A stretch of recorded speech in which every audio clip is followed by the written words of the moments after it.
dans votre cheminement de carrière militaire, Oui.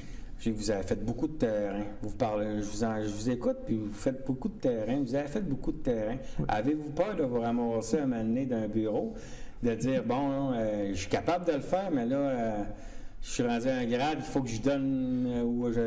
Comment vous voyez ça? Parce que moi, je vous écoute parler, puis je pense que vous êtes plus un gars de terrain, puis qui évitait un peu de rester en arrière d'un bureau. Ah ben c'est sûr que, moi, je suis un gars manuel aussi, et puis c'est sûr que quand on est manuel, on reste toujours manuel, de façon ou de l'autre. Mais c'est sûr que comme tu dis, lorsqu'on prend des grades, on vient avec des responsabilités différentes. Fait que là, on devient meneur d'hommes. Fait que là, il faut s'ajuster. Comme tu dis, là, quand j'ai fait mon adjudant de production au 2e bataillon de 22, j'ai été faire une autre mission en chip à ce moment-là. À ce moment-là, j'étais adjudant. Et puis quand j'ai été la première en 85, de février 85 à septembre 85, j'ai fait une mission en chip avec le 2e bataillon. J'ai été promu acting adjudant-maître. C'est comme adjudant-maître intérimaire. Intérimaire. Adjudant-maître intérimaire pour la période de 6 mois pour faire le tour de chip avec le 2e bataillon. À ce moment-là, c'est sûr que c'est pas mal de l'administration. Et puis l'administration, puis coordination avec tous les autres contingents au point de vue, les relations en point de vue mécanique. Là. Parce que là, oui, vous avez des ordres des officiers supérieurs, mais c'est à vous de tout ramasser tout le monde, puis que tout marche en même temps. Là. Oui, c'est sûr. Il y a beaucoup de téléphones à faire, puis il faut que ça marche, puis il faut que ça grouille, puis il faut que tu aies des connexions, pas rien que dans un métier. Tu as beaucoup de monde à appeler. Là. Alors, c'est sûr que nous autres, comme adjudant-maître, dans une section comme la mienne, où il y a tout ce qui arrive, toutes les points électriques, toute la communication, les armes, la soudure, ces métiers-là, il faut qu'on gère ça. Vous gérez, c'est ça, la badge que vous avez et qu'on voit à l'écran, finalement, il y a les techniciens de véhicules, les électriciens, il y a les soudeurs, il y a des... il y en a beaucoup qui ont les weapon tech, les armuriers de l'artillerie, les blindés. Les techniques, la radio. Fait que ça, finalement, le gars, lui, qui est armurier, c'est pas un technicien de véhicule, mais il a la même bâche que vous. Fait que tout ce qui répare les choses, on cette bâche-là. Fait que ça veut pas dire qu'on voit cet insigne-là, que c'est automatiquement un technicien de véhicule, là. Non, parce que c'est sûr que sur notre uniforme, on a des représentants. Ça représente le métier qu'on a. Oui. Comme nous autres, c'est un piston avec une clé. Une clé. Oui. Donc là, pour les électriciens, c'est un signe électrique avec... puis, armurier, c'est un canon avec des armes. Et puis... OK, fait que c'est... Le métier est représenté par sur le bras. Fait avant d'avoir son grade de caporal, si je comprends, comme dans les métiers de combat, lui, il va avoir, OK, t'es rendu caporal, t'as deux petites affaires, on les reconnaît un peu avec ça. C'est ça. Puis juste que l'adjudant, tu perds toute la notion, ça veut dire que tu peux superviser tous les autres métiers. Puis moi, qui m'a donné une chance aussi, c'est qu'en étant... J'ai été muté, en revenant de l'école, j'ai été muté au niveau de l'instruction. Fait que tous les métiers qu'on avait au 5e bataillon, ben, j'ai touché à tous ces... Parce qu'il fallait que je les suive pour le formation, soit militaire, soit aussi métier. Fait que j'avais à les suivre quand c'était le temps pour aller sur un cours. Mais pour être un bon leader, il faut que tu connaisses qu'est-ce qu'ils font tes gars, là. C'est ça. Fait que tu as été chanceux. C'est sûr que, comme tu parles, là, à un moment donné, ça vient pas tout seul de même. On a des cours de formation aussi. Puis quand on vient pour avoir certains grades, ben à ce moment-là, tu vas sur des formations aussi. La même chose pour faire de l'instruction. Tu vas sur des cours d'instructeur, tu vas des cours de formation. Comment donner l'instruction, comment parler au monde. L'instruction, il n'y a pas ça l'instruction technique. Après ça, ben là, tu t'en vas, quand tu viens superviseur d'instruction, toutes ces choses-là, il faut que tu y ailles sur des formations. Mais je vois avec tout ce bagage-là, 30 ans là, dans ce métier-là, vous n'aviez pas une possibilité je sais que vous avez peut-être votre casse, là, on va dire, de ça, là, même si ça a resté une pension pour faire ça durant 30 ans. Est-ce que vous avez des possibilités d'avoir des reconnaissances civiles lorsque vous sortez de l'armée?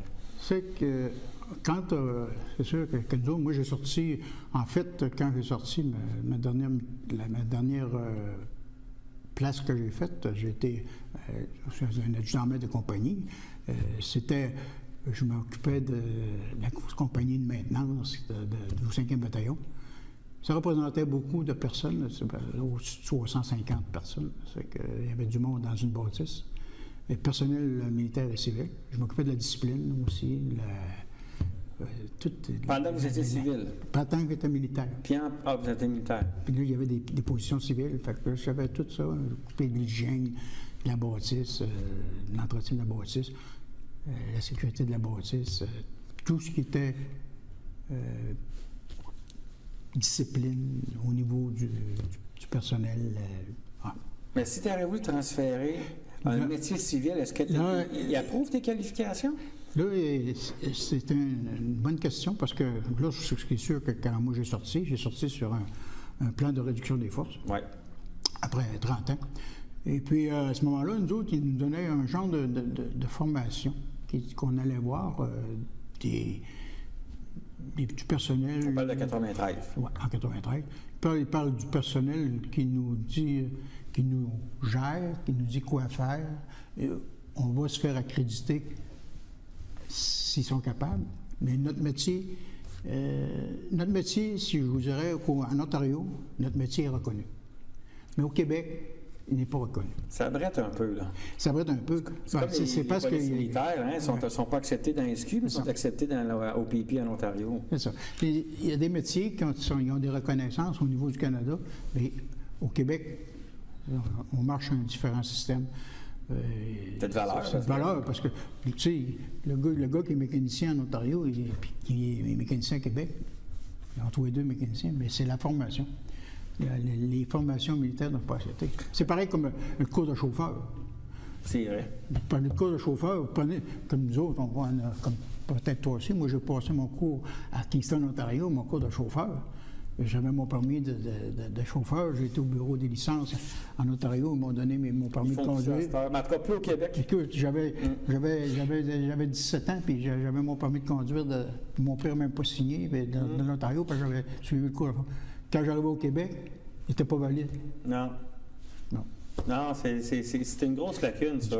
Puis tu vas chauffer un véhicule militaire avec ton permis militaire. Tu vas chauffer sur toutes les rues, les routes, puis tu n'as même pas ton permis civil. Non. Puis le permis militaire est accepté. Mais quand tu viens pour prendre ton auto, tu n'as pas le droit de chauffer, mais avec ton permis militaire. Ah, bien ça, c'est on va dire, un peu la chronique paranormale du DND. On le sait, parce qu'on trouve ça drôle, c'est pas négatif, mais on le sait que c'est le même. Tu sais, je vais te faire juste un exemple.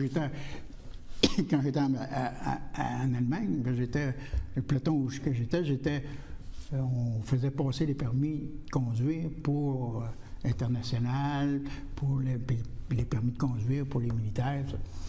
Fait que j'étais accrédité pour faire passer le permis de conduire. Fait que quand je suis revenu d'Allemagne, j'avais mon permis. Instructeur évaluateur. Instructeur évaluateur. Puis j'avais mon permis international. J'arrivais au Canada. J'avais 90 jours pour aller chercher mon permis. Bon, quand j'arrivais pour aller chercher mon permis, le gars dit ah, non. Il s'appelle ça. Il faut que tu passes un test pour chauffer. Puis vous étiez instructeur évaluateur. Puis là, j'ai chauffé. Fait que là, une fois, j'ai descendu je m'en allais faire un remorquage. J'étais au peloton de remorquage. J'arrivais avec ma remorque. Je suis parqué où se comprend nos permis de conduire. J'ai dit, bon, ben, je viens pour faire mon test routier pour le permis de conduire. OK. Il était un véhicule? Oui. On sort dehors. Il dit, c'est quoi que t'as? Il dit, la remorque là. Il dit, comment ça se fait? Avec quoi t'es venu ici? Ben oui, mais j'ai mon permis militaire, ça. Là, il dit, rentre en dedans. Là. Il dit, là, je te dis tout de suite, je te le donne ton permis, mais là, dis pas ça à tes chums. Légalement, tu avais le droit, parce que tu avais une permission de sortir de la base. J'avais mon permis international. Ben oui. Probablement qu'ils ne voulaient pas que tout le monde sur eux porte. Oui, c'est parce que moi, je n'avais pas de permis de conduire. J'ai été 3 ans en Allemagne, fait que je n'ai pas renouvelé mon permis au Québec. Fait que quand je suis revenu, il a fallu que je reprenne mon permis. En tout cas, c'est une... Non, mais c'est bon parce que plus ça change, plus c'est pareil, hein? On regarde ça. Bien, le Québec est différent. Oui, ça, c'est incompréhensible. Là, 30 ans de carrière, même métier. OK? Quel conseil donneriez-vous à quelqu'un qui veut s'enrôler, soit dans votre métier, une femme, un homme ou qui rentre dans la marine? Pensez-vous que c'est un bon move? Là, on ne parle pas de rester 30 ans, 25 ans, là, pour une bonne évolution de la vie, là, avec votre expérience personnelle. Bon, disons que moi, c'est sûr qu'aujourd'hui, c'est pas pareil, mais là, lorsque j'ai rentré, c'était beaucoup plus discipliné. On marchait par là, tu passes par là. Aujourd'hui, je me suis aperçu que quand j'étais à Saint-Jean-d'Iberville, j'ai vu aussi l'évolution qui était au niveau du recrutement, aussi pour l'entraînement, qui était 12 semaines. Tandis que moi, j'étais 2 ans là, en formation. Pré-formation, formation. C'est sûr, j'avais le métier. J'étais un soldat complet quand j'ai fini. Ça a pris 2 ans. Tandis que les autres, en 12 semaines, ils essaient de faire un soldat avec ça. Après ça, le gars va prendre son métier dans les unités qui s'y vont. C'est sûr que pour nos jeunes aujourd'hui, avec toutes les technologies qu'il y a, mes recommandations, je ne sais pas. Si quelqu'un veut être pas mal, avoir de la discipline, puis ou qui veut avoir une sensation forte, ou bien qui veut avoir du changement. Je sais qu'il y a beaucoup de choses qui se produisent. Finalement, la personne peut y ouvrir ses œillères, il finit son 3 ans minimum, puis après, il dit je pense que je sais où je m'en vais. Oui, c'est ça. C'est que avoir la discipline aussi, puis l'esprit de corps, puis aussi de se faire de nouveaux amis, puis de voir aussi différentes places. Hein. Le gars peut aller travailler dans différentes provinces aussi. Il ne reste pas toujours en même place. Si quelqu'un qui aime ça, faut que la personne, d'abord, il faut qu'elle aime ça. Fait que si elle a un doute au bureau de recrutement, on va lui dire d'attendre une autre année. Parce qu'un coup, t'as signé, là. C'est ça. Il faut qu'elle essaie de terminer pour mettre des choses. Qu'elle ait un but. Moi, c'est sûr que moi, j'étais un petit cul à 16 ans là, quand j'arrivais là. Et j'avais pas vu grand-chose, moi, dans la vie, là, à 16 ans. Là. À part mon petit patelin là, de la maison, puis les cadets. Mais j'avais même pas été sur un camp d'été, j'avais rien. J'ai juste le monde dit que c'est un coup de tête. Mais je ne regrette pas mon coup de tête. J'avais pris des informations avant, puis j'avais été voir. Puis j'ai dit, c'est ça que je veux faire. Puis là, il dit, mon père dit, je signe pour toi, il ne veut pas t'avoir. Je ne veux pas t'avoir à la maison. dans 2 mois. Là. Mais non. Alors, finalement, j'ai dit, si je reviens, ça ne sera pas moi, ça va qu'il y a quelque chose d'autre. Oui. Finalement, tu sais, c'est ça. Là. Mais ça l'a créé, la personne que oui, bien, c'est ça. Ça m'a donné une discipline personnelle pour mettre des choses. Pour mieux des choses, j'ai une bonne discipline personnelle parce qu'ils ont conseillé le caractère, ainsi que de suite. Ensuite, ça m'a donné aussi apprendre un métier. Et puis, ça m'a donné aussi la chance de donner l'instruction. Que je ferais. Je n'aurais jamais pensé de faire un instructeur. Non, mais là, c'est ça. Par contre, au cours des années, j'ai fait ça. La gestion. Et après ça, la gestion personnelle. Gestion personnelle que j'ai eu à faire dans les dernières années, où ce que j'ai eu à travailler avec du personnel civil ainsi que syndiqué. Oui, c'est vrai. Fait que là, j'ai été implanté, sans le vouloir, au niveau de... En prévision de la sortie, j'avais un peu l'expérience de mener ce personnel-là. Mais je n'ai pas regretté. J'ai fait Moi, j'ai passé une belle carrière. Disons que c'était un peu difficile au niveau familial, là, durant mes 3 tours que j'ai fait à Chypre. Donc, les enfants étaient moins âgés. Mais si on prend de 81 aller jusqu'à 87, j'avais eu 3 tours, fait que les enfants, ils avaient grandi un peu. Mais et puis tous les exercices qu'on a. Oui, il n'avait, ça n'en pleuvait. On partait juste un exemple, avec les cours de formation et puis tour-à-ship sur une année, j'ai été 11 mois parti de la maison. C'est ça. Parce qu'il y a des exercices, moi je me souviens, avec des exercices, à Gagetown, on partait au mois de mars, je revenais au mois de septembre. On faisait toutes les saisons. C'est un bout de l'année, là. Mais tu sais, tu perds tout ton été. Il y a des bonnes choses, mais il y a des choses aussi que... C'est tout le temps plus vert sur le terrain du voisin, mais si tu aimes ton métier, puis moi je pense que après tu es capable de passer par-dessus ça. Moi, j'ai bien aimé l'expérience que j'ai acquise de tout ça. Ça me donnait un bagage. Puis pour la fermeture, comme on était lorsque j'ai sorti en 93 un plan de réduction des forces, ils nous offraient un service d'aller voir d'un orienteur, etc. Que tu parlais tout à l'heure, lorsque j'ai passé vers l'orienteur, lui faisait en part de tout ce que j'avais comme bagage de métier, ainsi que toutes les places que j'avais faites, ainsi que les postes que j'avais occupés. Tu donnes ça au gars. Là, il dit, ouais, ben là, il dit, première des choses, il dit, si tu veux continuer comme mécanicien, ben là, il dit, il va falloir que tu prennes un cours. Fait que là j'avais encore 1200 heures. Tu pensais 1200 heures? Ah, j'ai dit, ça n'a pas de sens. 1200 heures. J'ai dit 1200 heures. Puis le cours se donnait. Moi, je restais à Saint-Ramon. Le cours se donne à Saint-Anne-de-Beaupré, dans le bout de Saint-Anne-de-Beaupré. J'ai dit, tu pensais? Puis c'est de 4h à 10h. Non, ça n'a fait pas de bon sens. J'ai dit, je pense que je suis capable de gagner ma vie mieux que ça. Ouais. Finalement, je n'ai pas regretté ça. Finalement, je me suis trouvé un poste mécanicien sur un terrain de golf à Saint-Marc. Puis j'ai fait 14 ans. J'ai fait 14 ans comme mécanicien, puis j'étais bien. C'est ça, il faut être bien. Quand on sort de ce milieu-là, il faut être bien. Oui. Carole Bouchard, merci beaucoup d'avoir venu. Ça me fait plaisir. Bye bye.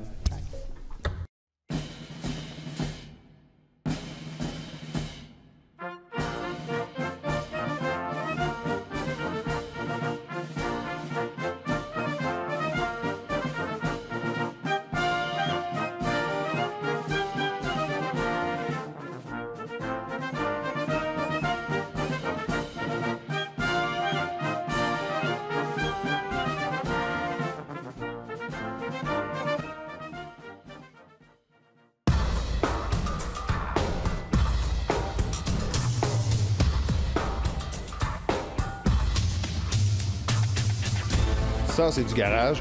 C'est le centre d'entretien des Forces canadiennes à Gagetown. Pas la bonne adresse pour faire mettre les pneus d'hiver, mais c'est la place parfaite pour l'entretien des plus gros véhicules de l'armée. Et pour nous, les soldats qui les font rouler. Nous, on est les techniciens de véhicules des Forces canadiennes. Des soldats mécaniciens aussi à l'aise sous le capot d'une Jeep que dans une zone de combat. Je suis le sergent Frédéric L'Italien, originaire de Saint-Anne-des-Monts en Gaspésie, technicien de véhicules, affecté au 3e groupe de soutien de secteur à la base de Gagetown. Et je suis caporal Martin Couture de la ville de Québec, technicien de véhicules au 5e régiment d'artillerie légère du Canada. On va te dire pourquoi, d'après nous, c'est un des meilleurs métiers militaires et pourquoi on pense que c'est la meilleure place pour quelqu'un qui veut travailler comme mécanicien.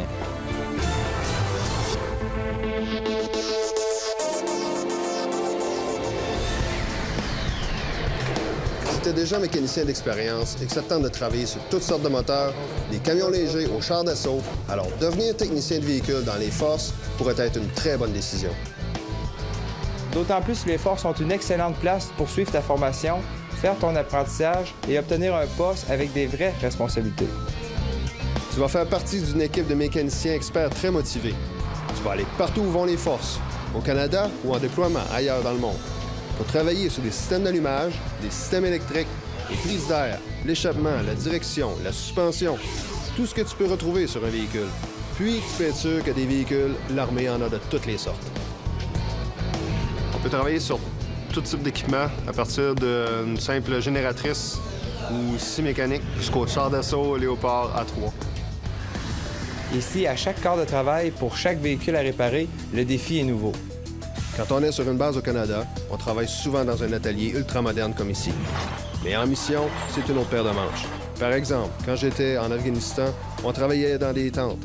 Mais quand même, on était là pour s'assurer que chaque véhicule était en parfaite condition. Parce que la dernière chose que tu veux voir dans une zone de combat, c'est un véhicule en panne. Le véhicule, il rentre au garage, c'est de voir la satisfaction du chauffeur après qu'il repart avec son véhicule parce qu'il est réparé. Ça, là, c'est ça qui nous donne là, la motivation la plus grande là, en mécanique. Ça, c'est le grand défi de notre job. On peut être mécanicien n'importe où, mais quand on est dans les forces, il faut vraiment se dépasser parce qu'on sait que notre travail a un impact direct sur la mission. J'ai choisi le métier de mécanicien parce que j'adore les véhicules, j'adore les camions, j'adore conduire les camions, j'adore les réparer, j'adore trouver des diagnostics, des problèmes cachés, j'adore me salir les mains. L'élément principal à être un bon mécanicien, c'est d'être curieux, c'est d'être capable d'aller chercher le pourquoi, d'être un peu détective pour aller chercher l'investigation par rapport au problème. C'est ça qui est le fun. Si tu décides que tu veux faire partie de l'équipe, tu vas commencer par suivre ton entraînement de base comme chaque soldat. Ensuite, tu vas te rendre à l'école du génie électrique et mécanique à Borden, en Ontario, où tu vas passer 30 semaines à suivre ton cours intensif en maintenance et réparation de véhicules. Une fois que tu as terminé, tu es prête pour ton apprentissage sur une base, soit une formation en milieu de travail qui dure environ 18 mois, avec plein salaire, bien sûr. Mais aujourd'hui, il existe une nouvelle option pour ta formation. Au lieu de faire ton entraînement de façon traditionnelle sur une base, tu pourrais suivre ce qu'on appelle le programme de formation subventionnée.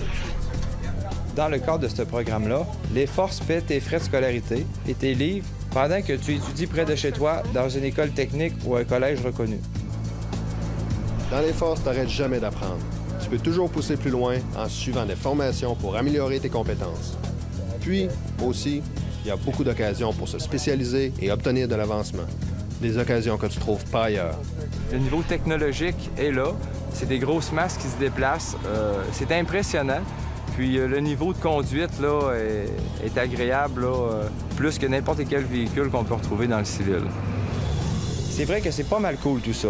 Mais il faut pas oublier que derrière tout ça, il y a des raisons très sérieuses de s'assurer que les véhicules fonctionnent toujours à la perfection. S'il n'y aurait pas de mécanicien dans les Forces armées canadiennes, là, ça l'arrêterait drette là. Parce que c'est la clé du succès d'un régiment, d'une unité, c'est d'avoir une flotte de véhicules viables pour pouvoir faire ses opérations. Ça apporte une grande fierté de soi. Le fait d'aller aussi outre-mer en mission, représenter notre pays, c'est doublement gratifiant. Et en voyant aussi les autres contingents, bien, on est fiers d'appartenir à l'armée canadienne. Quand j'ai choisi de devenir technicien de véhicule dans les forces, j'ai vraiment fait le meilleur choix. Puis, comme nous, on dit toujours, si les techniciens de véhicules font pas leur job comme il faut, l'armée va avoir besoin de bien meilleures bottes.